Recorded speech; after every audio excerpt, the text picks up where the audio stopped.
La noche caía sobre Oaxaca cuando doña Socorro cerró la puerta de su casa vacía. 78 años de vida, y ninguno de sus 3 hijos vendría a verla. El silencio le pesaba en el pecho como una piedra.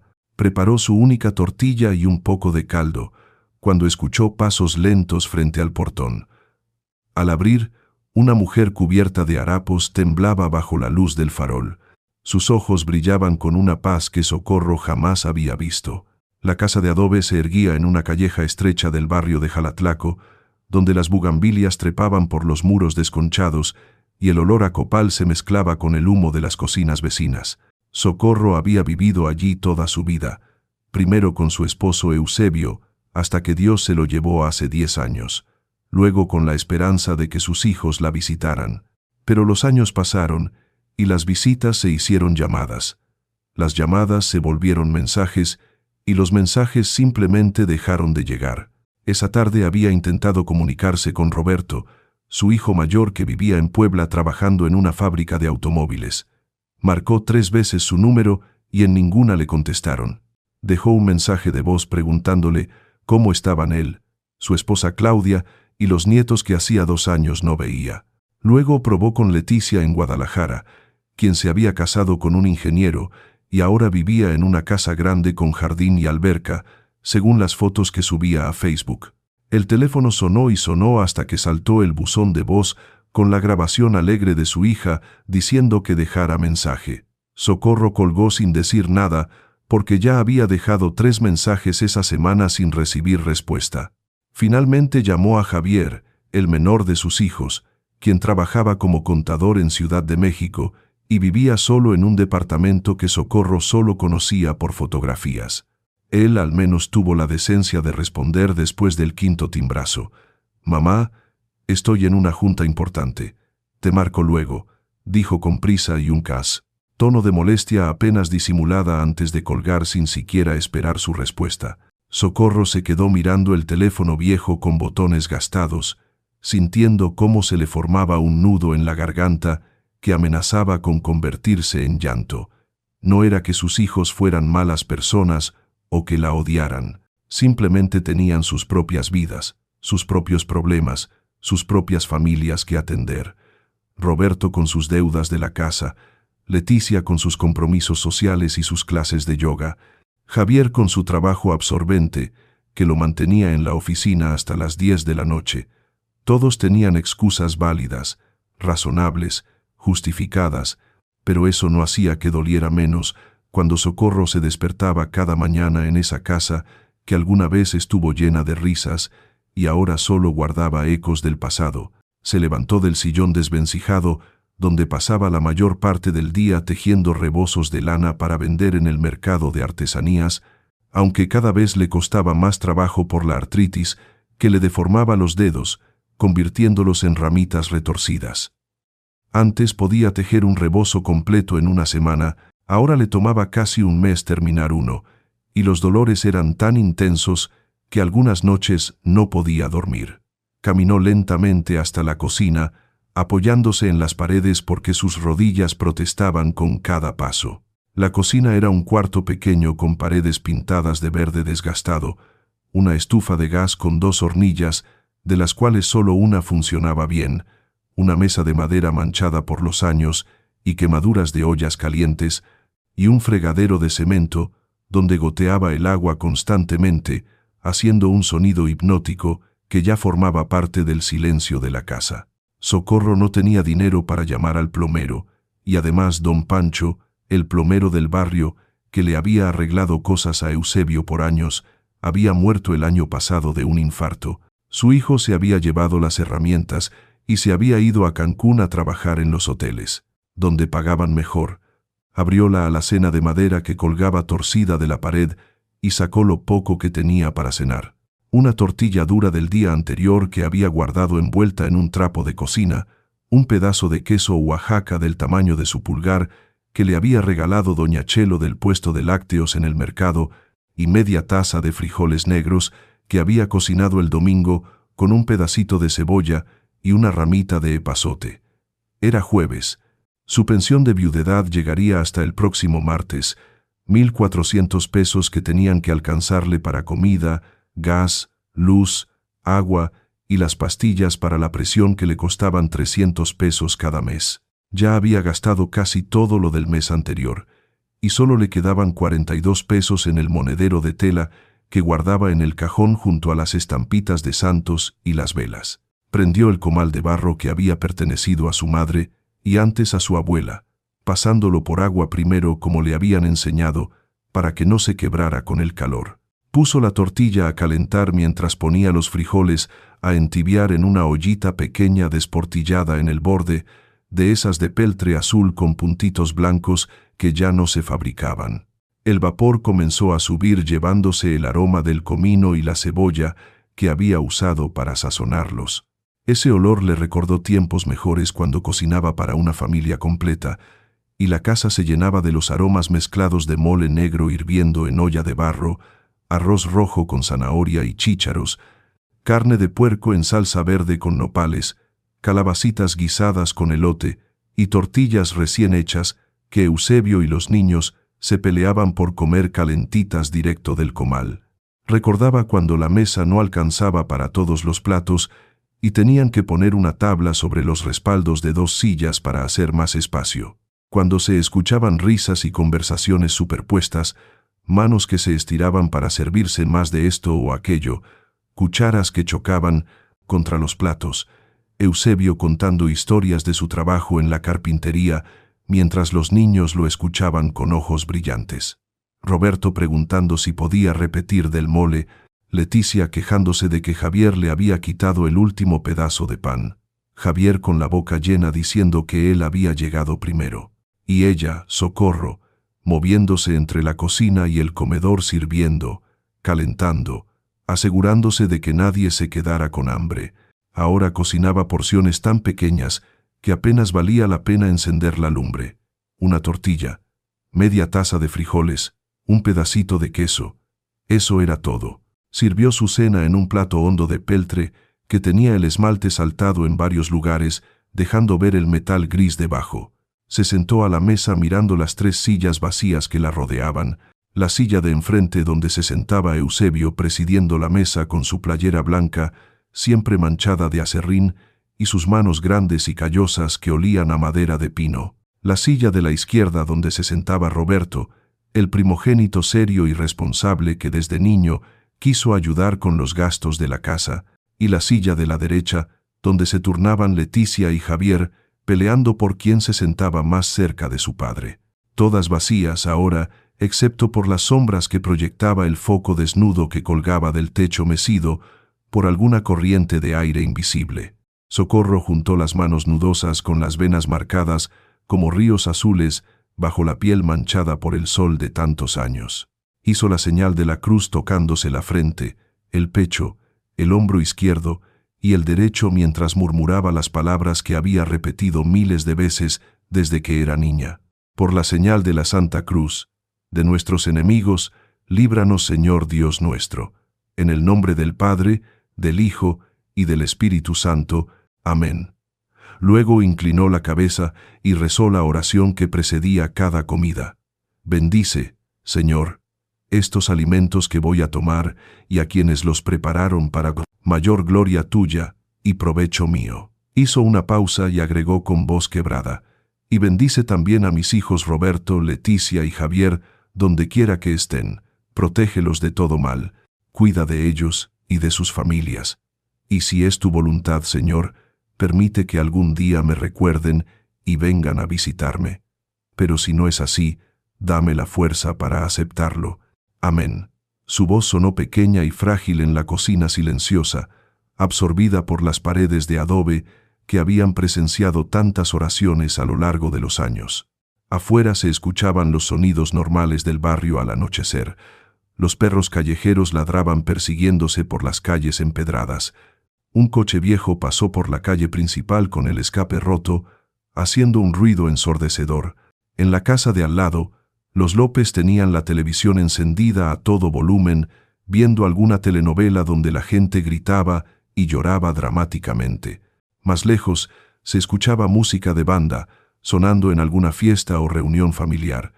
La vida continuaba su curso normal afuera, mientras Socorro cenaba sola en su cocina iluminada por un solo foco. Tomó la tortilla entre sus dedos deformados, sintiendo la textura áspera y dura del maíz recalentado. Estaba por darle el primer mordisco, por llenar su estómago vacío con ese alimento humilde que de todas formas agradecía tener. Pero justo cuando iba a morder, escuchó algo que la hizo detenerse con la tortilla a medio camino entre el plato y su boca. Un sonido suave, casi imperceptible, como si alguien estuviera arrastrando tela contra la madera del portón de entrada. Se quedó completamente quieta, conteniendo la respiración y agudizando el oído. El sonido del goteo del agua en el fregadero parecía más fuerte de repente. El tic-tac del reloj de pared en la sala marcaba los segundos con una precisión implacable. Su propio corazón latía en sus oídos. Tal vez había sido su imaginación. Tal vez era el viento nocturno que empezaba a soplar desde las purales, a montañas trayendo el frío de diciembre, o algún gato callejero buscando refugio entre las macetas del porche. Pero el sonido se repitió, esta vez más claro, más definido, imposible de ignorar. Toc, toc, toc, 3 golpes espaciados y suaves, casi tímidos, como si quien estuviera afuera no quisiera molestar, pero necesitara urgentemente llamar. Socorro frunció el ceño dejando la tortilla de vuelta en el plato. ¿Quién podría ser a estas horas? Eran casi las 8 de la noche. Los vecinos ya estaban en sus casas cenando o viendo televisión. El señor que vendía tamales ya había pasado con su cubeta humeante tocando su silbato. Doña Chelo, que a veces venía a visitarla por las tardes para tomar café y chismear sobre el barrio, ya se había ido a su casa desde las 5. No esperaba a nadie, y nadie la esperaba a ella. Se levantó con dificultad de la silla, apoyándose en el respaldo para impulsarse, porque sus rodillas estaban especialmente rígidas esa noche por el frío y la humedad que anunciaba lluvia. Un dolor agudo le atravesó la pierna derecha, esa que se había quebrado hace 5 años, cuando se resbaló en el baño y tuvo que operarse. Le habían puesto 3 clavos que todavía llevaba dentro, porque la cirugía para quitarlos costaba dinero que no tenía. Tuvo que sostenerse del marco de la puerta para no perder el equilibrio mientras esperaba que el dolor se calmara a una molestia sorda y constante que ya conocía bien. Caminó despacio por el pasillo angosto que conectaba la cocina con la entrada de la casa, sus pantuflas gastadas arrastrándose sobre el piso de cemento pulido que Eusebio había terminado de instalar 3 meses antes de morir. Ese piso había sido su último proyecto. Había ahorrado durante 1 año para comprar el cemento y las herramientas necesarias. Trabajó en él cada fin de semana hasta dejarlo perfectamente liso y brillante. Socorro lo mantenía limpio barriendo y trapeando todos los días como un homenaje a su memoria. La casa estaba casi completamente a oscuras, porque Socorro solo encendía las luces estrictamente necesarias para ahorrar en la factura de electricidad, que cada vez subía más. El foco de la cocina era el único encendido, y su luz amarillenta apenas alcanzaba a iluminar débilmente el pasillo, proyectando sombras largas y extrañas en las paredes. Esas paredes estaban cubiertas con fotografías enmarcadas que documentaban toda una vida familiar. Su boda con Eusebio en 1969 en la parroquia de San Felipe del Agua, ella con su vestido blanco prestado por su prima Eulalia, y él con su traje gris también prestado, pero ambos radiantes de felicidad, sin importar que todo fuera prestado. Los bautizos de sus 3 hijos en la misma parroquia, Roberto de bebé, envuelto en el ropón blanco de encaje que había sido de su bisabuela, Leticia con 2 meses, llorando a todo pulmón, mientras el padre echaba el agua bendita, Javier dormido plácidamente sin inmutarse por la ceremonia, la primera comunión de Leticia con su vestido blanco almidonado y su velito de tul, las manos juntas sosteniendo un rosario de cuentas blancas, sonriendo para la cámara con un diente de adelante faltándole, Javier graduándose de la secundaria con su uniforme de gala y un diploma enrollado en la mano derecha, serio y formal, como si ya supiera que la vida era un asunto grave. Roberto con su primer coche, un Volkswagen sedán azul de 3ª o 4ª mano, que había comprado con sus ahorros de 3 años, trabajando en un taller mecánico, posando orgulloso junto al cofre, con las llaves colgando de su dedo. Cada fotografía era un mundo congelado en el tiempo, un pedazo de historia familiar que Socorro recorría con la mirada cada vez que pasaba por ese pasillo. A veces se detenía y tocaba con la yema del dedo el cristal de algún marco, recordando exactamente cómo había sido ese día, qué habían comido después de la ceremonia, quién había estado presente, qué se habían dicho. Eran sus tesoros, los únicos que tenía porque lo material nunca había sobrado en esa casa. Llegó finalmente al portón de madera maciza que Eusebio había fabricado con sus propias manos, usando madera de cedro que le había regalado don Heriberto de la maderería a cambio de arreglarle unas sillas. Era un portón hermoso con tallas de flores que Eusebio había trabajado durante meses en sus ratos libres. Socorro pasaba la mano por las tallas cada vez que entraba o salía, sintiendo la suavidad de la madera pulida y recordando a su esposo con su lija y sus gubias trabajando pacientemente bajo la sombra del árbol de níspero en el patio. Antes de abrir, se detuvo y preguntó con voz temblorosa, tratando de sonar firme pero sin conseguirlo del todo. ¿Quién es? ¿Qué se le ofrece? Esperó respuesta, pero no hubo ninguna. Solo silencio. Un silencio tan completo que por un momento pensó que tal vez sí había imaginado los golpes, que la soledad le estaba jugando trucos a la mente, como le pasaba a veces cuando creía escuchar la voz de Eusebio, llamándola desde el patio, o los pasos de sus hijos corriendo por la casa. Pero justo cuando estaba por darse la vuelta y regresar a su cena fría, el sonido volvió. Toc, toc, toc. 3 golpes idénticos a los anteriores. Esta vez no había duda. Había alguien ahí afuera. Socorro sintió un escalofrío recorrerle la espalda, a pesar del suéter de lana que llevaba puesto. Su mente empezó a llenarse de las historias que escuchaba en el mercado cada semana. Doña Remedios del puesto de flores le había contado hacía apenas un mes que a su comadre Fidelia le habían entrado a robar a la casa unos tipos que se hicieron pasar por empleados de la Comisión Federal de Electricidad. Dijeron que venían a revisar el medidor, pero en cuanto Fidelia les dio la espalda, la golpearon en la cabeza con algo duro.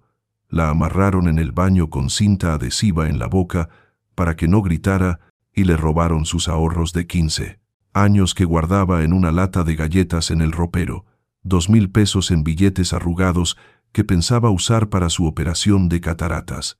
También estaba el caso de don Rutilio, que vivía 3 calles más arriba. Unos muchachos tocaron su puerta diciendo que el tanque de gas tenía una fuga y que venían a revisarlo. Don Rutilio, que ya no oía bien y no veía casi nada, los dejó entrar confiado. Se llevaron su televisión vieja, su radio de transistores y el anillo de oro de su difunta esposa, que era lo único de valor que le quedaba. Cuando sus hijos se enteraron, quisieron poner una denuncia, pero don Rutilio ni siquiera recordaba cómo eran los ladrones. Alto, bajo, gordos, flacos, con barba, sin barba, todo se le confundía. La policía les dijo que sin una descripción clara no podían hacer nada, y luego estaba lo que le había pasado a la señora Lidia de la esquina apenas la semana pasada. Un hombre joven muy bien vestido con corbata y portafolio tocó su puerta diciendo que era del banco y que venía a actualizar sus datos para que su pensión no se cancelara. La señora Lidia, asustada de perder su pensión, le dio todos sus datos incluyendo su número de tarjeta y hasta le firmó unos papeles que el tipo traía. Al día siguiente, descubrió que le habían vaciado toda su cuenta, los 3,500 pesos que tenía ahorrados para comprarle una silla de ruedas a su hermana que estaba enferma. Desaparecidos, evaporados. El banco le dijo que ella había autorizado la transacción con su firma, así que no podían hacer nada. Socorro conocía todas esas historias y muchas más, porque en el mercado las noticias corrían rápido de puesto en puesto, de boca en boca, cada vez más exageradas, pero siempre con un núcleo de verdad. Sabía que el mundo se había vuelto peligroso especialmente para los viejos que vivían solos, que eran presa fácil para los malvivientes que se aprovechaban de su soledad, de su necesidad de compañía, de su confianza en la bondad básica de la gente. Tal vez no debería abrir, tal vez debería simplemente quedarse callada, esperando que quien fuera se cansara y se fuera. Podría apagar la luz de la cocina para que pensaran que no había nadie en casa. Podría esconderse en su cuarto hasta que amaneciera. Sería lo más sensato, lo más seguro, pero algo más fuerte que el miedo, más fuerte que la precaución, más fuerte que todas las advertencias y todas las historias de terror, la impulsó a descorrer el cerrojo de metal que crujió oxidado después de todo el día cerrado. Sus manos temblaban mientras giraba la aldaba y empujaba la puerta pesada que se abrió con un chirrido de bisagras que necesitaban aceite. Abrió apenas una rendija pequeña y asomó la cabeza con cautela, el corazón latiéndole fuerte en el pecho. La calle estaba desierta, bañada por la luz amarillenta y parpadeante del farol de la esquina que llevaba 2 meses con fallas y que el municipio no venía a arreglar a pesar de las múltiples quejas de los vecinos. Las sombras de las bugambilias que trepaban por las paredes y techos se mecían con el viento nocturno que empezaba a soplar frío desde las montañas, creando formas danzantes e inquietantes en el empedrado irregular de la calle. Un perro flaco y sarnoso pasó trotando con algo en el hocico, probablemente restos de comida que había encontrado en algún bote de basura. Una bolsa de plástico volaba impulsada por el viento haciendo un sonido crepitante. Alguien había dejado música ranchera sonando en alguna casa cercana. La voz de Vicente Fernández cantaba sobre amores perdidos y botellas de tequila. Al principio Socorro no vio a nadie y pensó que efectivamente había sido su imaginación, o tal vez algún niño haciendo travesuras tocando puertas y corriendo a esconderse. Pero entonces bajó la mirada hacia el suelo, y ahí, sentada directamente en el escalón de piedra desgastada de su puerta, estaba una figura humana encorvada que a primera vista podría haberse confundido con un montón de trapos viejos abandonados. Era una mujer, o al menos eso parecía porque era difícil estar segura bajo todas esas capas de tela andrajosa. Estaba literalmente cubierta con jirones de lo que alguna vez pudo haber sido ropa, pero que ahora eran solo harapos sucios y desgarrados en distintos tonos de café y gris, sus pies descalzos, sucios con uñas largas y negras, piel agrietada y sangrante en algunos lugares, sobresalían de entre los trapos. El cabello largo, enmarañado y lleno de nudos imposibles, le cubría casi todo el rostro cayendo hacia adelante como una cortina oscura y sucia. Olía mal incluso desde donde Socorro estaba parada. Un olor a mugre acumulada, a sudor viejo, a ropa sin lavar durante semanas o meses. La mujer no se movía, no decía nada, no pedía nada. Solo permanecía ahí sentada en el escalón como si llevara horas esperando, como si supiera que eventualmente alguien abriría esa puerta. Sus manos que asomaban entre los trapos estaban sucias y temblaban ligeramente, tal vez por el frío o tal vez por alguna enfermedad. Socorro sintió que el corazón se le encogía en el pecho. Había visto indigentes antes, por supuesto. Oaxaca, como cualquier ciudad, tenía su cuota de personas viviendo en las calles. Los veía a veces pidiendo limosna en las esquinas, durmiendo en los portales de las iglesias, hurgando en los botes de basura buscando algo de comer o algo de valor que pudieran vender. Generalmente les daba lo que podía, una moneda, un pedazo de pan, una fruta, aunque ella misma tuviera poco, pero nunca se había encontrado con uno literalmente en su puerta, esperando como si ese lugar específico fuera su destino. «Señora», llamó Socorro con voz suave tratando de no asustarla. «¿Se encuentra bien? ¿Necesita ayuda?» Su voz salió más temblorosa y suave de lo que pretendía. La mujer levantó la cabeza muy lentamente, como si el movimiento le costara un esfuerzo tremendo. El cabello, enmarañado, se apartó apenas revelando por primera vez su rostro, y fue en ese momento cuando Socorro sintió algo que la dejó completamente paralizada en el umbral de su puerta. Fue como si algo atravesara su pecho, como si una corriente eléctrica recorriera su columna vertebral de arriba abajo, como si el aire mismo se volviera más denso y difícil de respirar, porque los ojos que la miraban desde ese rostro sucio y demacrado no eran para nada los ojos que Socorro esperaba ver. No eran los ojos cansados, apagados, desesperanzados o suplicantes que uno esperaría encontrar en alguien viviendo en la calle, en alguien que había caído tan bajo, en alguien que claramente había sufrido tanto. No, eran ojos completamente diferentes. Eran ojos profundos, insondablemente profundos, oscuros como pozos antiguos que guardan secretos milenarios. pero al mismo tiempo llenos de una luz que Socorro no podía explicar ni nombrar, una luz que no venía de afuera sino de adentro, una serenidad absoluta que contrastaba completamente, casi obscenamente, con el estado deplorable del cuerpo que la contenía. Socorro había visto muchos pares de ojos en sus 78 años de vida. Había visto ojos llenos de amor como los de Eusebio, cuando le proponía matrimonio bajo el árbol de jacarandas en el parque. Socorro despertó antes del amanecer como siempre lo había hecho durante los últimos 50 años de su vida.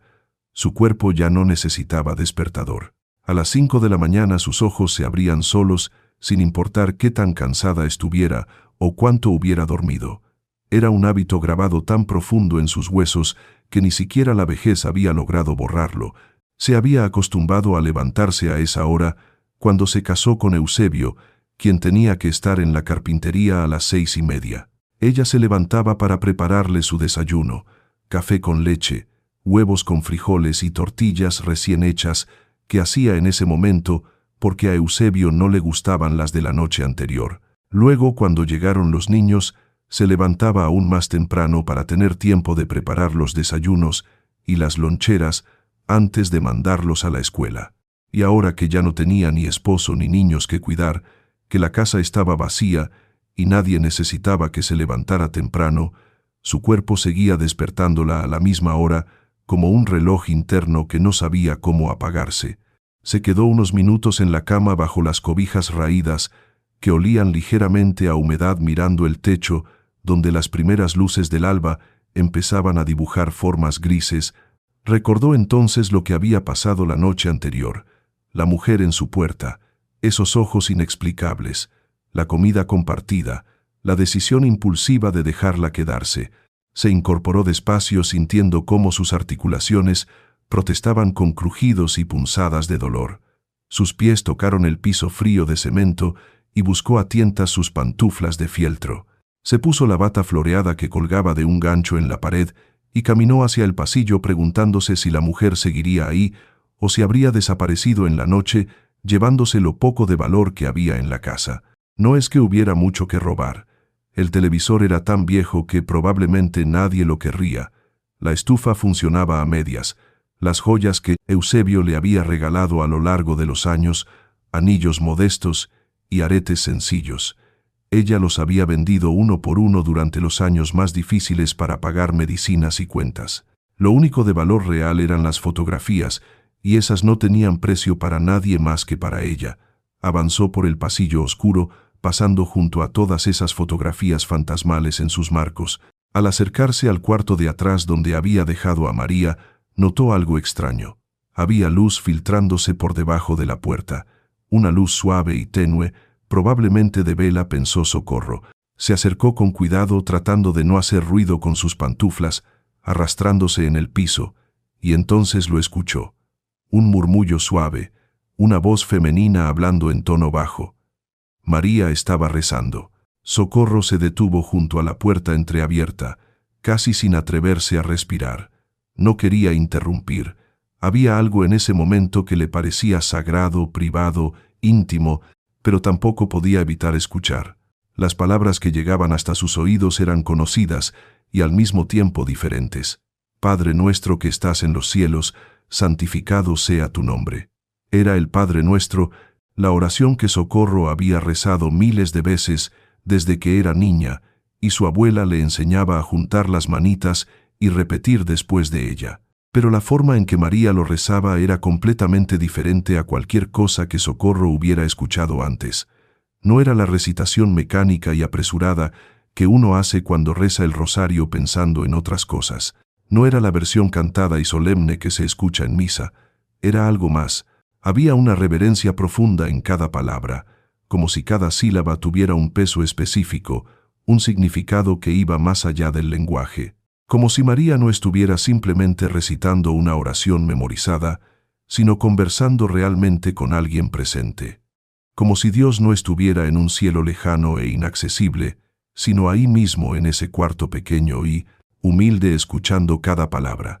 Venga a nosotros tu reino, hágase tu voluntad en la tierra como en el cielo. La voz de María temblaba ligeramente con emoción contenida. Socorro sintió un escalofrío recorrerle la espalda que no tenía nada que ver con el frío de la madrugada. Danos hoy nuestro pan de cada día. Perdona nuestras ofensas, como también nosotros perdonamos a los que nos ofenden. Cuando María llegó a esa parte sobre el perdón, su voz se quebró apenas como si esas palabras tocaran algo especialmente doloroso o especialmente importante. Socorro recordó su propia necesidad de perdón, perdonar a sus hijos por haberla olvidado, perdonar a Eusebio por haberla dejado sola muriendo cuando todavía lo necesitaba, perdonar a Dios por todas las pérdidas y dolores que había experimentado en su larga vida, y también necesitaba perdonarse a sí misma por todas las veces que no había sido la madre perfecta, la esposa perfecta, la persona perfecta que pensaba que debía ser. No nos dejes caer en tentación y líbranos del mal. Amén. Hubo un momento de silencio absoluto después del amén. Un silencio tan completo y profundo que Socorro podía escuchar su propio corazón latiendo en sus oídos y el goteo distante del agua en el fregadero de la cocina. Entonces María comenzó otra oración. Dios te salve María, llena eres de gracia, el Señor es contigo. El Ave María, pero otra vez con esa cualidad especial, esa intensidad que hacía que las palabras familiares sonaran nuevas y cargadas de significado. Socorro se encontró a sí misma rezando en silencio junto con ella, moviendo los labios sin emitir sonido. Bendita tú eres entre todas las mujeres, y bendito es el fruto de tu vientre, Jesús. Cuando María dijo el nombre de Jesús, lo hizo con tal ternura, con tanto amor concentrado en esas dos sílabas, que Socorro sintió que las lágrimas comenzaban a picar en sus ojos. ¿Cuántas veces había dicho ella ese nombre sin realmente pensar en lo que significaba? ¿Cuántas veces lo había usado como una expresión automática, un sonido vacío de contenido real? Pero en la voz de María, Jesús no era solo un nombre, era una persona real, amada profundamente, recordada con dolor y alegría mezclados. Santa María, Madre de Dios, ruega por nosotros pecadores ahora y en la hora de nuestra muerte. Amén. Otra pausa. Y entonces María comenzó a rezar con sus propias palabras. No oraciones memorizadas, sino una conversación real improvisada del corazón. Señor, gracias por esta casa donde he encontrado refugio. Gracias por Socorro que abrió su puerta cuando tantos otros la hubieran cerrado. Tú que ves los corazones, sabes cuánto ha sufrido esta mujer. Sabes de su soledad y su dolor. Sabes cómo sus hijos la han olvidado y cómo ella llora por ellos cada noche. Te pido que la bendigas, Señor, que le devuelvas multiplicado todo lo que me ha dado, que no le falte pan ni compañía, que su casa se llene otra vez de vida y de amor. Socorro tuvo que taparse la boca con la mano para no soltar un sollozo audible. ¿Cómo sabía María todas esas cosas?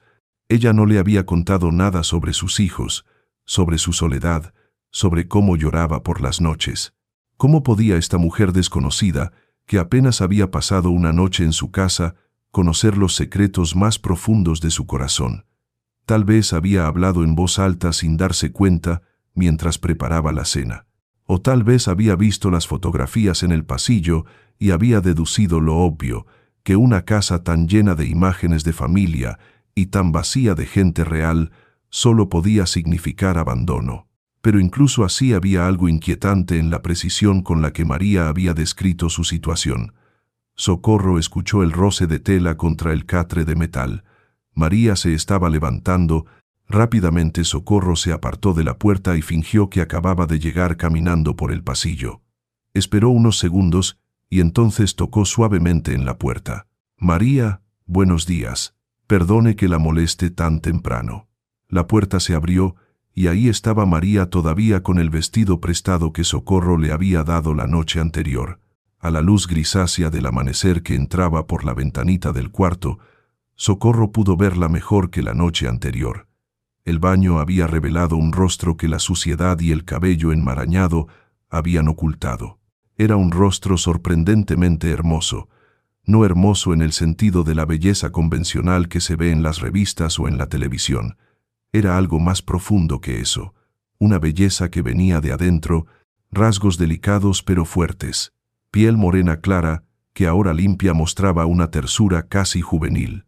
pómulos altos que hablaban de herencia indígena, ojos grandes y expresivos, almendrados, del color del café oscuro casi negro, labios llenos que ahora, sin las grietas de la deshidratación, se curvaban en una sonrisa suave, nariz recta y proporcionada, y el cabello que la noche anterior había sido una maraña imposible de nudos y suciedad, ahora después del baño colgaba en ondas húmedas sobre sus hombros, alcanzando casi hasta su cintura. Era cabello abundante, grueso, del negro azulado que se ve en las mujeres indígenas de las montañas. Socorro calculó que María tendría unos 30 y tantos años, tal vez 40 como mucho. Era difícil precisar, porque había algo atemporal en su rostro. Podría haber tenido 25 o 50. La edad no parecía aplicarse de la misma manera a ella. «Buenos días, Socorro», dijo María con esa voz melodiosa que parecía llevar música escondida en cada palabra. «Espero no haberla despertado con mis oraciones». «No», se apresuró a responder Socorro. «Yo siempre me levanto a esta hora. Es costumbre de muchos años». «¿Durmió bien? ¿El catre no estuvo muy incómodo?» «Dormí maravillosamente», respondió María, y había tal sinceridad en su voz que Socorro le creyó completamente. «Hace mucho tiempo que no dormía, bajo techo, en una cama, por modesta que fuera. No sabe usted qué regalo me ha dado». «Un regalo», pensó Socorro. Esta mujer consideraba un catre viejo en un cuarto de almacenaje un regalo. ¿Cuánto tiempo habría pasado durmiendo en las calles? ¿Qué circunstancias la habrían llevado a esa vida? Socorro sentía curiosidad, pero también sabía que no era apropiado hacer preguntas demasiado personales. La gente que vive en la calle suele tener historias dolorosas que prefieren no compartir. «¿Le gustaría tomar café?», preguntó Socorro. Estaba por poner la cafetera. «Me encantaría», respondió María. «¿Puedo ayudarla?» «No, no es necesario. Usted es mi huésped». «Insisto», dijo María con una sonrisa que no admitía negativa. «Usted ya ha hecho mucho por mí. Déjeme al menos ayudarla con las tareas de la casa». Fueron juntas a la cocina, que ahora con la luz del día entrando por la ventana, se veía menos triste que la noche anterior. Socorro sacó la cafetera vieja de peltre, la llenó con agua del filtro y puso café molido en el colador de tela. Mientras el café se hacía llenando la cocina con su aroma reconfortante, María, sin que nadie se lo pidiera, comenzó a barrer el piso con la escoba que estaba apoyada en un rincón. Lo hacía con movimientos suaves y eficientes, como si barrer fuera una especie de danza o meditación. Socorro la observaba de reojo mientras ponía tortillas a calentar en el comal. Había algo extraño en ver a esta mujer, que ayer estaba cubierta de harapos sucios, ahora barriendo su cocina con tanta gracia y naturalidad, como si siempre hubiera estado ahí. Cuando el café estuvo listo, Socorro sirvió 2 tazas. No tenía azúcar porque se había terminado la semana pasada, y no tendría dinero para comprar más hasta que llegara su pensión, pero María bebió el café negro sin quejarse, sin siquiera hacer una mueca, como si el café amargo fuera un néctar delicioso. «Está perfecto», dijo cerrando los ojos como si estuviera saboreando el mejor café del mundo, y no una bebida barata y aguada, hecha con los restos del bote que Socorro estiraba lo más posible. Desayunaron las tortillas con un poco de sal. Eso era todo lo que había. Socorro se disculpó por lo escaso del desayuno, pero María la detuvo poniendo su mano sobre la de ella. «No se disculpe nunca por compartir lo que tiene. El que comparte su pobreza es más generoso que el que da de su abundancia». Esas palabras se quedaron flotando en el aire de la cocina. Socorro las reconoció vagamente como algo que había escuchado antes. Tal vez en alguna homilía, tal vez en alguna lectura de la Biblia, pero en la boca de María sonaban nuevas y poderosas. Después del desayuno, María insistió en lavar los platos. Socorro intentó protestar, pero María ya tenía las manos en el agua jabonosa del fregadero. Sus manos ahora limpias se movían con una gracia particular sobre la loza, como si lavar platos fuera un acto sagrado y no simplemente una tarea doméstica. Socorro notó algo extraño entonces. Las grietas y heridas que había visto la noche anterior en las manos de María, esas grietas profundas y sangrantes que hablaban de exposición prolongada al frío y al trabajo duro, habían desaparecido casi por completo. La piel se veía suave y sin marcas excepto por algunas líneas tenues que podían ser cicatrices viejas. Socorro parpadeó y se acercó más queriendo ver mejor. Tal vez se había equivocado la noche anterior. La luz era mala y ella ya no veía tan bien como antes. Probablemente las heridas no habían sido tan graves como le parecieron. ¿Sucede algo?, preguntó María volteando hacia ella con una expresión curiosa. No, nada, mintió Socorro. Solo pensaba que sus manos se ven mucho mejor esta mañana. El agua caliente y el jabón hacen maravillas, respondió María con una sonrisa enigmática. Terminaron de limpiar la cocina juntas, y entonces Socorro se dio cuenta de que no sabía qué hacer. Normalmente a esta hora estaría sola enfrentando otro día largo e idéntico a todos los anteriores. Tejer un rato si sus manos no le dolían mucho. Barrer la casa aunque no estuviera sucia porque necesitaba mantenerse ocupada. Tal vez caminar hasta el mercado para comprar algo con las pocas monedas que le quedaban. Luego la larga tarde viendo televisión o mirando por la ventana a los vecinos viviendo sus vidas. Y finalmente la noche cayendo otra vez trayendo consigo la soledad que la envolvería como una cobija pesada. Pero hoy era diferente porque María estaba ahí. ¿Qué suele hacer durante el día?, preguntó María como si pudiera leer sus pensamientos. Socorro se encogió de hombros. No mucho. Ya ve usted, a mi edad no hay tantas cosas que hacer. A veces tejo, voy al mercado cuando necesito algo. Los domingos voy a misa. ¿Le gustaría que diéramos un paseo?, sugirió María. El día está hermoso y el sol le haría bien. Socorro dudó. No salía mucho últimamente. Sus rodillas le dolían al caminar distancias largas y se cansaba fácilmente. Además había dejado de disfrutar estar afuera donde veía familias felices, niños corriendo, parejas tomadas de la mano, todo lo que ella ya no tenía. Pero algo en la forma en que María lo sugirió hizo que quisiera decir que sí. Está bien, aceptó finalmente. Pero no podemos ir muy lejos. Ya no soy tan ágil como antes. Se pusieron sus rebozos, porque aunque el sol brillaba el aire de diciembre, todavía era frío, especialmente en las sombras. Socorro cerró la puerta con llave y comenzaron a caminar lentamente por la calle empedrada. Los vecinos que estaban afuera barriendo sus entradas o abriendo sus negocios se quedaban mirando con curiosidad al ver a Socorro acompañada. Doña Petra, que vendía tamales en la esquina, la llamó.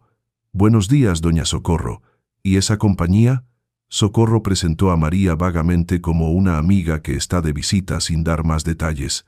Doña Petra miró a María de arriba, abajo con ojos evaluadores, como si tratara de descifrar de dónde había salido esta mujer desconocida. María le sonrió con tanta calidez que doña Petra no pudo evitar sonreír de vuelta a pesar de su evidente curiosidad.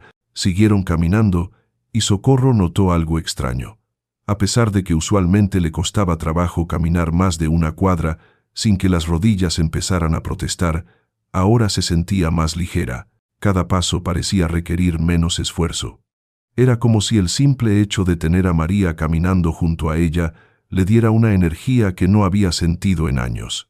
Llegaron hasta el parque pequeño que estaba a 3 cuadras de la casa, un espacio modesto con algunos árboles viejos, bancas de concreto agrietadas y un kiosco pintado de verde donde los fines de semana tocaba la banda municipal.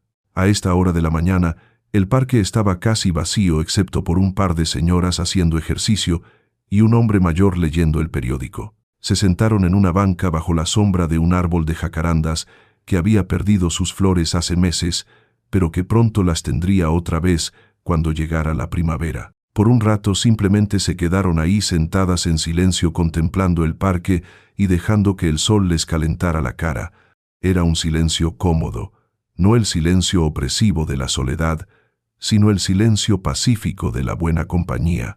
Socorro se sorprendió a sí misma, pensando que esto era agradable, que hacía mucho tiempo que no se sentía así de en paz.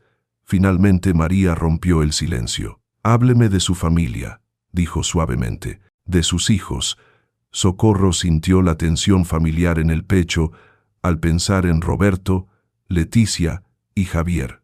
«No hay mucho que decir», respondió tratando de sonar despreocupada. Están viviendo sus vidas. Los 3 se fueron hace años. Tienen sus propios problemas. Pero usted los extraña, dijo María, y no era una pregunta sino una afirmación. Socorro asintió sin confiar en su voz. Todos los días.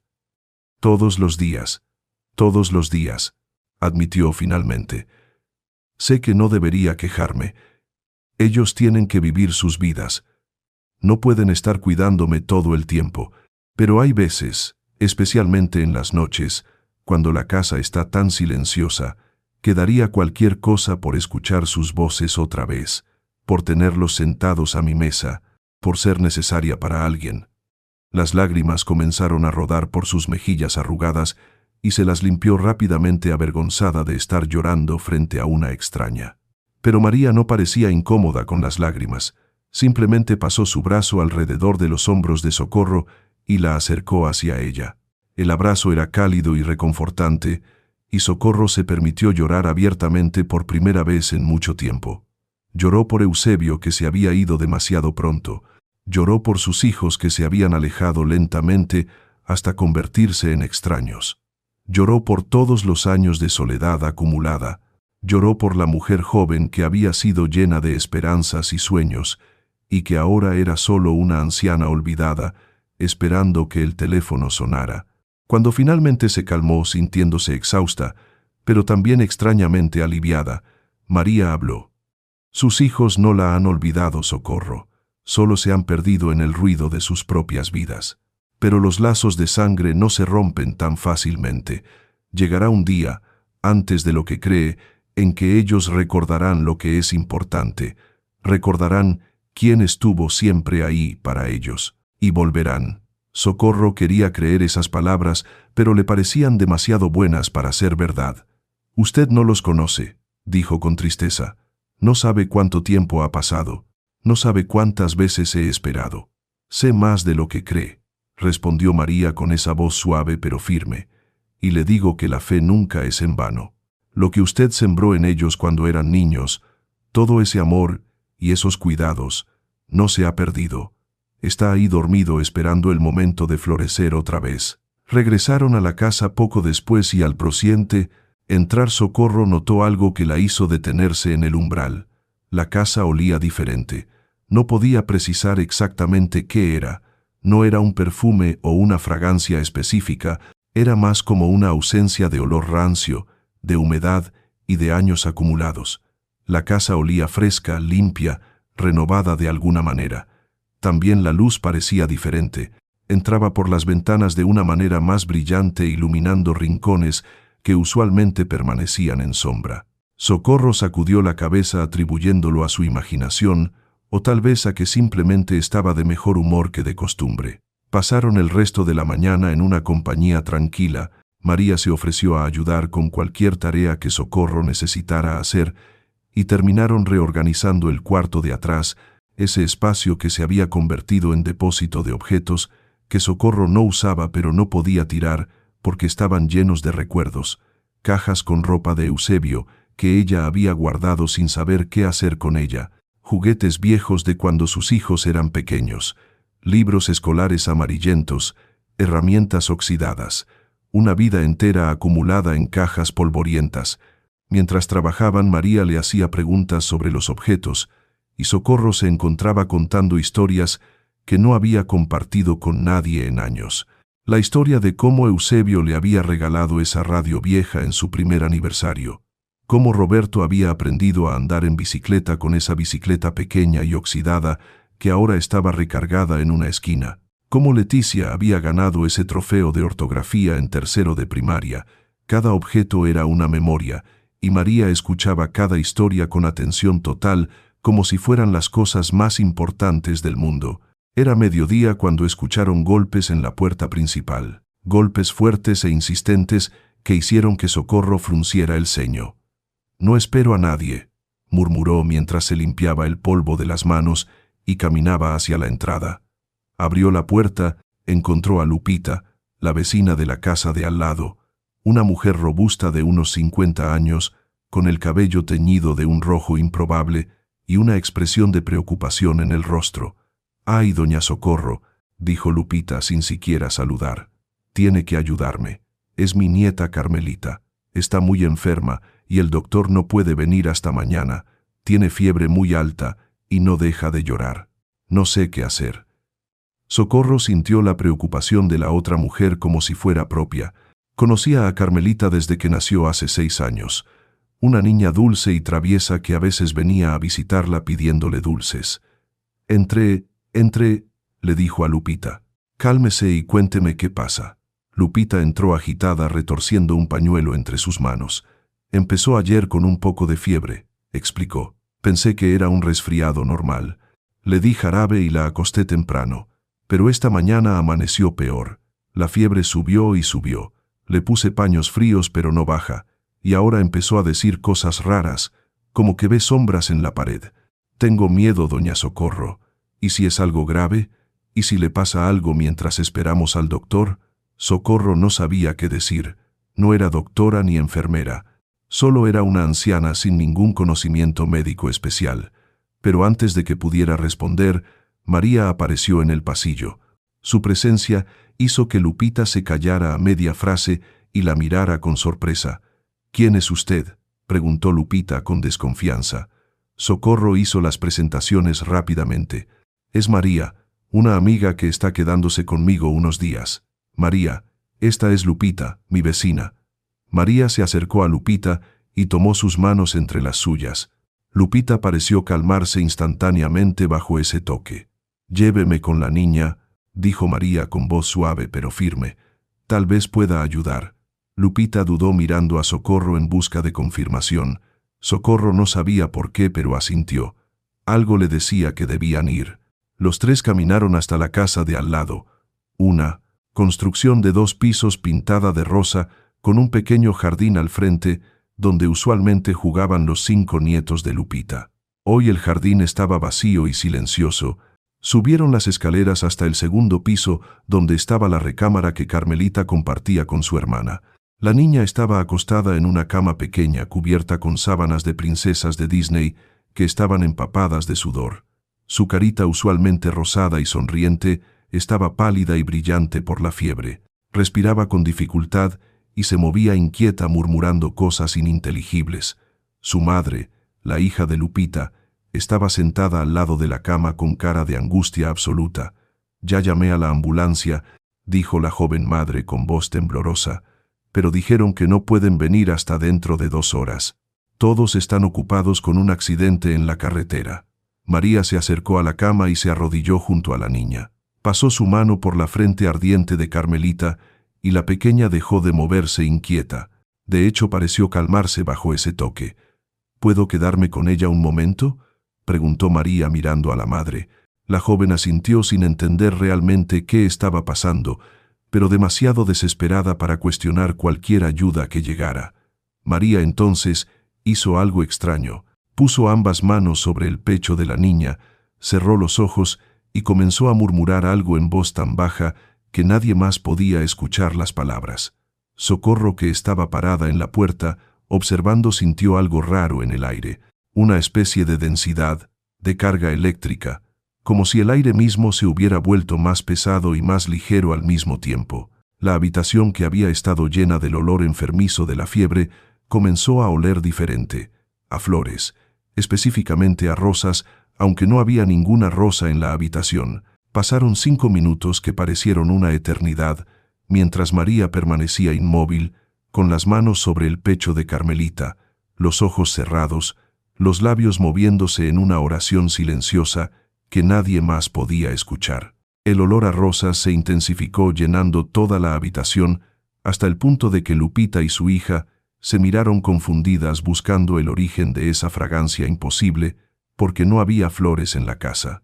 Socorro observaba sin atreverse a respirar demasiado fuerte, sintiendo que estaba presenciando algo que no podía comprender completamente, pero que sabía era importante y sagrado. La luz que entraba por la ventana parecía haberse vuelto más brillante, concentrándose en un halo alrededor de María y la niña enferma, como si el sol mismo estuviera participando en lo que estaba ocurriendo. Entonces Carmelita abrió los ojos, pero no fueron los ojos vidriosos y febriles de hace unos minutos, sino ojos claros y alertas llenos de vida renovada. La niña miró directamente a María y sonrió con esa sonrisa inocente que solo los niños pequeños pueden dar cuando reconocen algo verdadero y puro. «Hola, señora bonita», susurró con voz todavía débil pero sin el delirio de antes, sin el sufrimiento que la había atormentado toda la noche. «Tú eres la que vi en mi sueño cuando tenía mucho calor y miedo. Me dijiste que todo iba a estar bien y que pronto podría volver a jugar». María le devolvió la sonrisa acariciando suavemente su mejilla, que ya no ardía con la fiebre que minutos antes había amenazado con consumirla. «Y todo está bien ahora, pequeña. Solo necesitas descansar un poco más y tomar mucha agua para recuperar fuerzas, y pronto estarás corriendo afuera otra vez, con tus primos jugando a las escondidas, como te gusta tanto». La madre de Carmelita se acercó rápidamente, casi tropezando con sus propios pies en su prisa, y tocó la frente de su hija con manos temblorosas. Sus ojos se abrieron grandes de incredulidad absoluta, mientras verificaba también las mejillas, el cuello, detrás de las orejas donde la fiebre suele concentrarse más. La fiebre bajó completamente, susurró con voz quebrada por la emoción. «Está casi normal. Hace 5 minutos estaba hirviendo, delirando, diciendo que veía sombras negras en las paredes. Los doctores dijeron que teníamos que esperar, que podía ser algo grave. ¿Cómo es posible que ahora esté así?». Lupita también verificó tocando a su nieta por todos lados, como si no pudiera creer lo que sus manos le decían. Las lágrimas comenzaron a rodar por sus mejillas arrugadas, mientras volteaba hacia María, con una expresión que mezclaba gratitud profunda, asombro genuino y algo que se acercaba al temor reverencial. «¿Qué hizo usted? ¿Quién es usted realmente? ¿Cómo logró lo que ni los doctores con todas sus medicinas pudieron hacer?». Sus preguntas salieron atropelladas unas sobre otras. María se puso de pie con movimientos gráciles y fluidos, como si no pesara nada, como si la gravedad misma la tratara diferente. «Yo no hice nada especial. Solo recé con fe, pidiendo por la salud de esta pequeña inocente. A veces las oraciones son escuchadas más rápido de lo que esperamos o creemos posible. Dios es bueno y escucha los clamores de los corazones sinceros, especialmente cuando se trata de niños pequeños que no han hecho mal a nadie».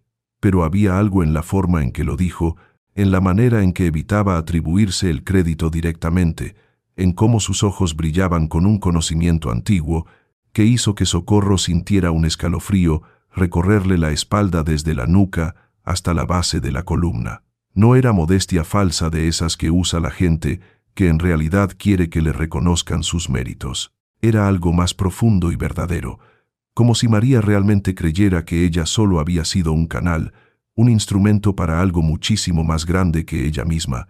Carmelita se sentó en la cama con energía completamente renovada, como si no hubiera estado al borde de algo terrible hace apenas minutos, pidiendo agua con voz clara y diciendo que tenía mucha hambre y que quería comer las enchiladas que su mamá hacía. Su madre rió entre lágrimas de alivio y alegría, mezcladas, trayéndole un vaso grande de agua fresca y prometiéndole hacer su comida favorita apenas bajaran de la habitación. Lupita tomó las manos de María entre las suyas, apretándolas con fuerza desesperada, como si temiera que María fuera a desvanecerse si la soltaba. «No sé quién es usted ni de dónde vino, señora, pero le debo la vida de mi nieta más preciada. Si necesita cualquier cosa en este mundo, lo que sea, comida, dinero, un lugar donde quedarse, ropa, solo tiene que pedírmelo, y yo haré lo imposible por conseguírselo». María simplemente asintió con una sonrisa suave y enigmática que no revelaba nada, pero tampoco ocultaba. «No necesito nada de este mundo. Solo sigan cuidándola con amor como siempre lo han hecho desde que nació. Ese es el mejor agradecimiento que pueden darme, ver a esta familia unida y llena de amor verdadero». Socorro y María regresaron a la casa de al lado caminando en silencio por el pequeño jardín que las separaba. Una vez dentro con la puerta cerrada y el mundo exterior quedando afuera, Socorro finalmente encontró el valor para preguntar lo que llevaba días, desde aquella primera noche, quemándole la lengua y el corazón. «María», dijo con voz que temblaba apenas, «¿quién es usted realmente?». Y no me diga que solo es una mujer normal, porque las mujeres normales no curan a niñas moribundas con solo poner las manos sobre ellas y rezar. Las mujeres normales no huelen a rosas cuando no hay rosas cerca. Las mujeres normales no tienen esa luz en los ojos que usted tiene. La pregunta quedó suspendida en el aire entre ellas como algo sólido y tangible que se podía casi tocar. María la miró largamente con esos ojos profundos e insondables que parecían contener siglos y siglos de sabiduría acumulada, de historias vividas, de lágrimas derramadas y alegrías compartidas. Por un momento Socorro pensó que no respondería, que cambiaría de tema hábilmente o daría alguna respuesta evasiva que sonara bien, pero no dijera nada. Pero entonces María habló con voz suave pero absolutamente clara, sin espacio para malentendidos. Creo que en tu corazón ya lo sabes, Socorro. Lo has sabido desde el momento exacto en que abriste esa puerta hace días y me viste sentada en tu escalón cubierta de harapos y suciedad. Algo dentro de ti reconoció algo dentro de mí, aunque tu mente no pudiera ponerlo en palabras todavía. Socorro sintió que las piernas le temblaban peligrosamente y tuvo que sentarse en la silla más cercana antes de caerse. Su corazón latía tan fuerte en su pecho que podía escucharlo en sus oídos como tambores y sus manos temblaban ligeramente sin control. Pero eso es imposible, murmuró más para sí misma que para María, tratando de convencerse aunque sabía que no era imposible en absoluto. Esas cosas no pasan en la vida real, no en estos tiempos modernos llenos de tecnología y ciencia, no a gente común y corriente como yo, que no es nadie especial, ni ha hecho nada extraordinario en toda su vida. Su voz se quebró ligeramente al final, revelando toda la emoción que trataba de contener. María se acercó despacio y se arrodilló frente a Socorro, tomando sus manos temblorosas y arrugadas entre las suyas, que eran suaves y cálidas como si tuvieran luz propia emanando de ellas. ¿Por qué no, Socorro? ¿Acaso Dios solo visitaba a la gente en tiempos antiguos, cuando todo era diferente? ¿Acaso el cielo se cerró después de que terminó de escribirse la Biblia, como si Dios hubiera dicho, ya terminé mi obra, y ahora me retiro? Te digo la verdad más profunda que existe. El cielo nunca ha estado tan cerca de la tierra como ahora en estos tiempos, solo que la mayoría de la gente no sabe mirar porque están demasiado ocupados. Están tan distraídos con sus teléfonos y sus problemas, tan llenos de ruido constante, que no pueden ver las señales que están por todos lados esperando ser reconocidas. Pero tú sí viste, cuando abriste esa puerta aquella noche fría, no viste solo a una indigente necesitada que pedía ayuda, viste algo más profundo aunque no supieras qué era exactamente. Por eso me dejaste entrar arriesgándote, por eso compartiste tu última tortilla cuando tú misma tenías hambre, por eso me diste tu cama cuando podías haberme mandado a la calle. Socorro sentía las lágrimas rodando libremente por sus mejillas surcadas por los años, llevando consigo todo el dolor acumulado de tantos años de soledad. Pero yo no soy nadie especial. No soy santa ni particularmente buena. He cometido tantos errores en mi vida, he tenido pensamientos malos, he sentido envidia cuando veía a otras familias felices juntas, he sentido resentimiento hacia mis hijos por olvidarme, he dudado de Dios en mis momentos más oscuros, preguntándome por qué me había abandonado. ¿Por qué yo de entre todas las personas del mundo? María sonrió con ternura infinita, como solo una madre puede sonreír a un hijo amado. Precisamente por eso, Socorro, porque no te crees especial ni mejor que nadie, porque a pesar de tu dolor profundo y tu soledad, que te mordía el alma cada noche, no te volviste amarga como tantos otros, porque cuando tuviste la oportunidad perfecta de cerrar la puerta y quedarte segura en tu casa vacía protegiendo lo poco que tenías, la abriste de par en par. No porque esperaras una recompensa del cielo, no porque pensaras que yo era alguien importante que podía ayudarte, sino simplemente porque tu corazón te dijo que era lo correcto hacer, que no podías dejar a otro ser humano sufriendo en la calle. Esa es la verdadera santidad, Socorro, y no está en los milagros espectaculares que aparecen en los libros o en las visiones dramáticas con luces y ángeles cantando.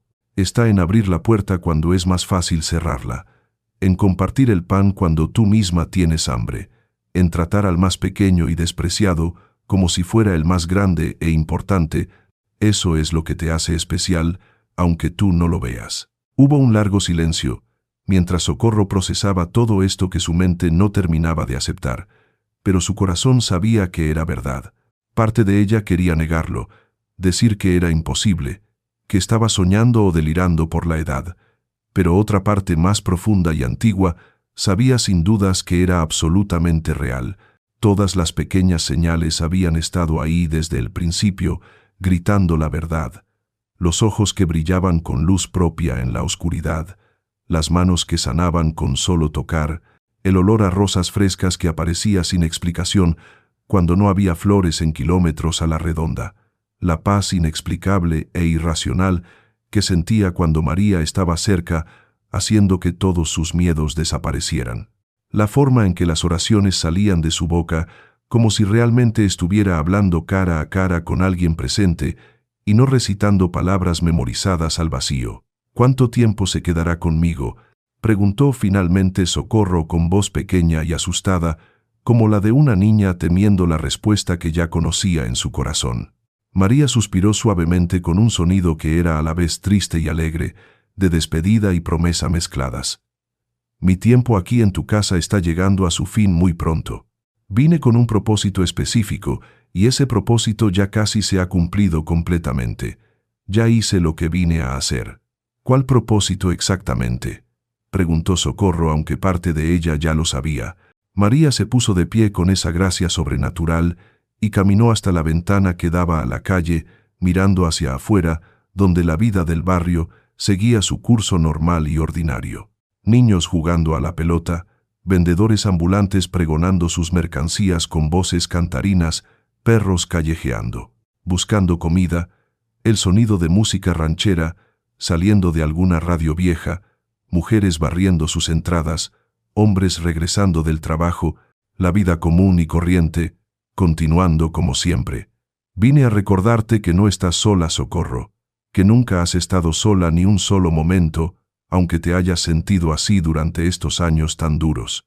Vine a mostrarte que tu vida tiene valor inmenso, incluso cuando tus hijos no llaman, incluso cuando la casa está vacía y silenciosa, incluso cuando sientes que nadie te necesita ni te recuerda.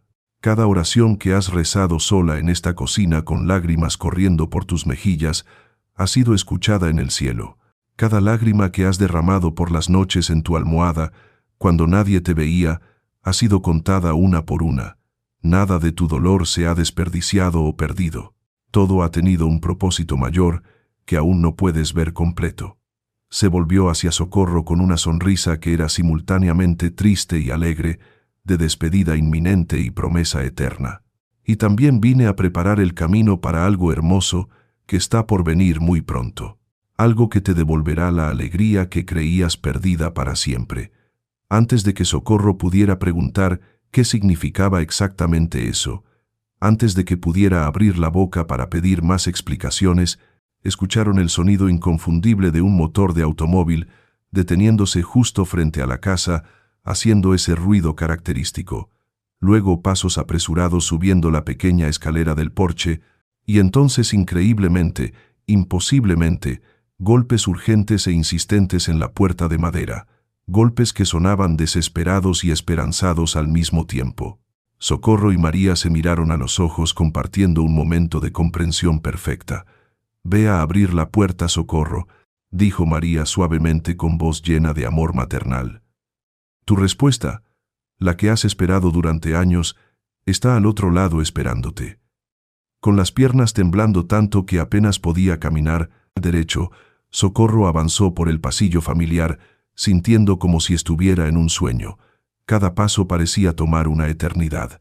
Llegó a la puerta, puso su mano arrugada en la manija fría y respiró profundo antes de abrir, sin saber qué esperar exactamente, pero sintiendo que su vida estaba a punto de cambiar para siempre.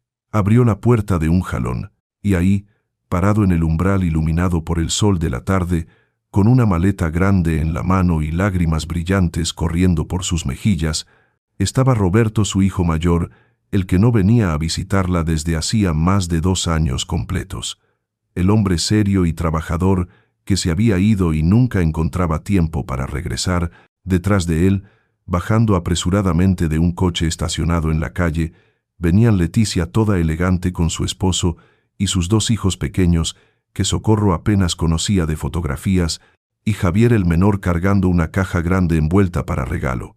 Los 3 juntos, sus 3 hijos, todos ahí al mismo tiempo, como si se hubieran puesto de acuerdo, aunque Socorro sabía perfectamente que ellos no hablaban mucho entre ellos últimamente, porque cada uno vivía absorto en su propia vida.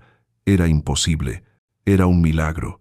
«Mamá», dijo Roberto con voz completamente quebrada por la emoción contenida, «perdóname, por favor, perdóname, perdónanos a todos». Y entonces la abrazó tan fuerte que Socorro pensó que sus huesos viejos se romperían, pero no le importó nada porque hacía tanto tiempo, años interminables, que no sentía los brazos de su hijo alrededor de ella, envolviéndola en ese amor que creía perdido para siempre. Leticia llegó corriendo con sus tacones resonando en el empedrado y se unió al abrazo llorando abiertamente sin importarle arruinar su maquillaje perfecto. «Mami, lo siento tanto, no tengo excusa, no sé cómo pude ser tan egoísta, tan ciega, tan cruel contigo, que siempre me diste todo». Javier también se acercó rodeándolas a ambas con sus brazos largos, creando un círculo familiar que se había roto hace mucho. «Todos tuvimos el mismo sueño, mamá. Los 3, anoche, a la misma hora exacta según descubrimos después cuando nos llamamos sorprendidos. Una mujer hermosa vestida de azul turquesa nos habló con voz que sonaba como música. Nos dijo que dejáramos todo inmediatamente y viniéramos a verte sin demora, que te necesitábamos urgentemente y tú nos necesitabas, que habíamos olvidado lo más importante de la vida, que es la familia. Nos mostró tu rostro llorando sola en esta casa vacía, y despertamos los 3 con el corazón roto, sabiendo que teníamos que venir ya». Socorro lloraba, sin poder controlarse ni un poco, abrazando a sus hijos como si tuviera miedo de que fueran a desaparecer como humo si los soltaba, aunque fuera por un segundo. Finalmente, después de lo que pareció una eternidad, se separaron y ella los miró uno por uno grabando sus rostros en su memoria. Roberto con muchas más canas de las que recordaba, pero los mismos ojos bondadosos de su padre. Leticia, más delgada y elegante con ropa cara, pero la misma sonrisa dulce de cuando era niña. Javier con lentes nuevos y barba incipiente, pero el mismo gesto tímido de cuando tenía 10 años. «Entren, entren todos por favor», dijo Socorro, limpiándose las lágrimas con el dorso de su mano, tratando de recuperar la compostura. «No se queden ahí parados. Hay alguien muy especial que quiero que conozcan. Alguien que cambió mi vida completamente». Se volvió hacia donde había estado María parada junto a la ventana apenas segundos antes. Pero cuando miró el espacio, estaba completamente vacío. No había nadie. «María», llamó caminando rápidamente hacia la cocina con el corazón acelerándose. No había nadie ahí tampoco. Revisó el cuarto de atrás donde María había dormido. Vacío también. Las cobijas estaban perfectamente dobladas sobre el catre, como si nadie las hubiera usado nunca. La puerta trasera que daba al pequeño patio estaba cerrada, con llave desde adentro exactamente como siempre.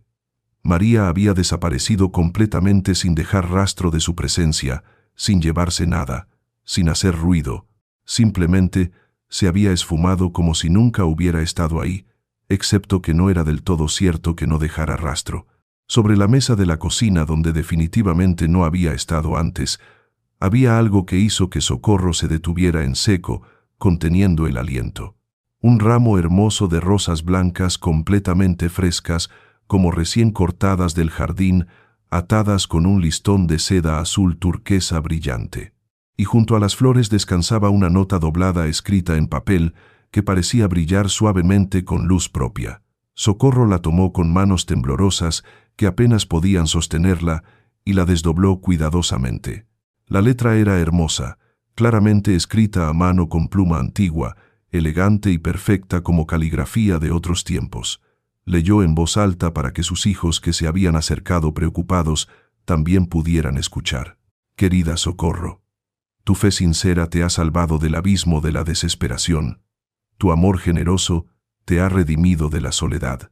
Que tu casa se llene otra vez de risas infantiles, y que tu corazón encuentre por fin la paz que has buscado durante tantos años. No olvides nunca esta verdad fundamental: cuando abriste tu puerta al más pequeño, al más despreciado, al más necesitado, me abriste la puerta a mí también. Estaré siempre contigo, aunque no me veas con tus ojos físicos.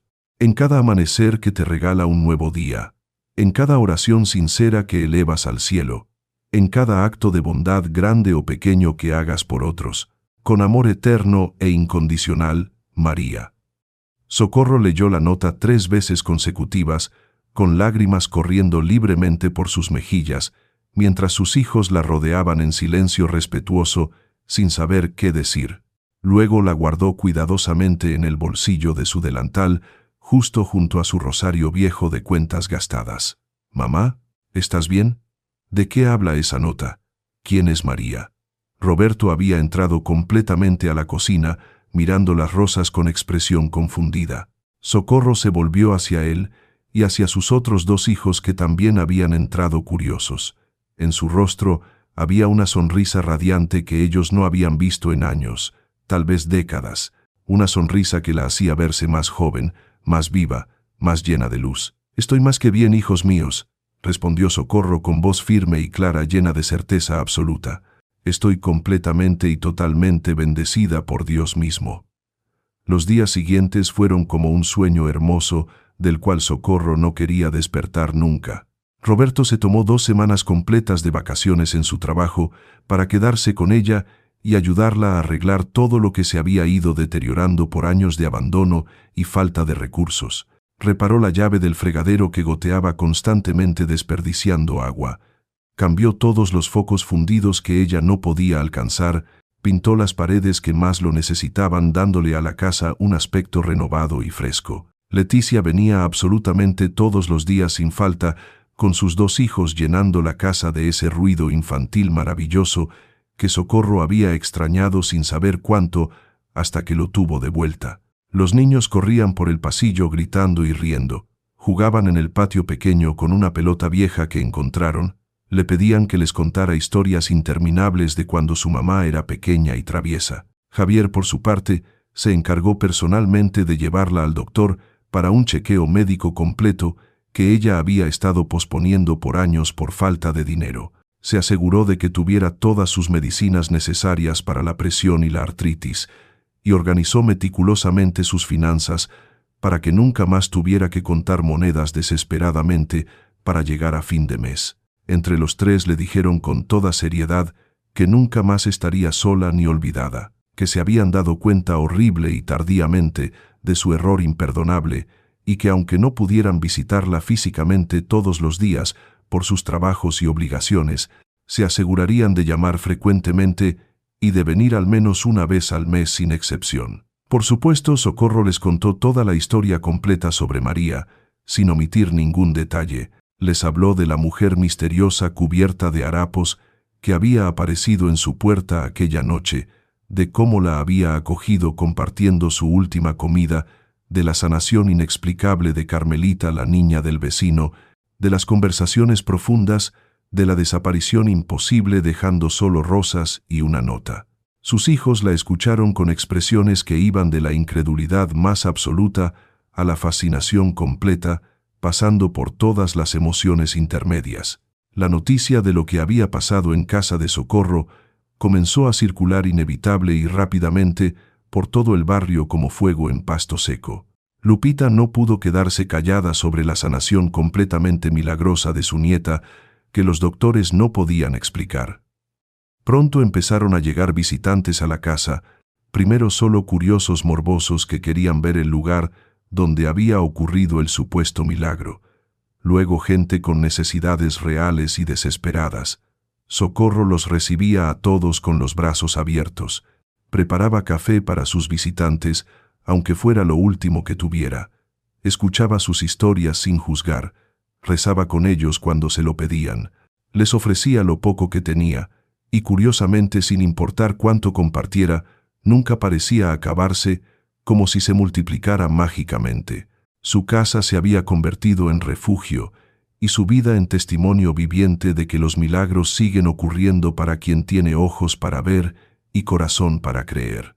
Y cada noche antes de dormir, Socorro tocaba las rosas que nunca se marchitaban y susurraba gracias, sabiendo que era escuchada. Amén. ¿Pueden creer lo que acaba de pasar?